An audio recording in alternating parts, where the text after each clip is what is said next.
President দীপনন্দী সবাই করতালির মাধ্যমে আমরা আমাদের বিধায়ককে আমরা মানব।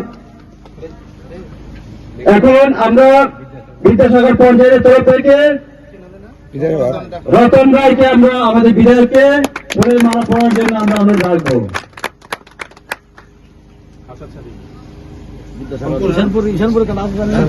ঈশানপুর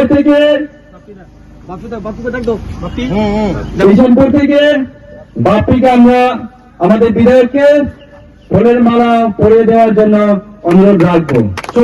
সবাই জুড়ে একটু করে তালি দাও।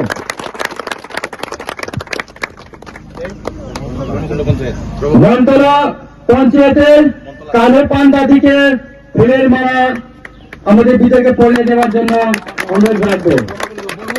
ব্রহ্মকুণ্ড পঞ্চায়েতের তরফ থেকে প্রবীণ দেববর্মাকে অনুরোধ রাখবো আমাদের বিধায়ককে ফুলের মালা পরিয়ে আমরা সম্বর্ধনা জানাবো। অসংখ্য ধন্যবাদ আমাদের এই যে সিমনা এলাকার 5টি পঞ্চায়েতের যারা প্রতিনিধিত্ব করেছেন সবাইকে আমরা অসংখ্য ধন্যবাদ। আমরা সবাই আমরা আগের জায়গায় আমরা চলে যাব।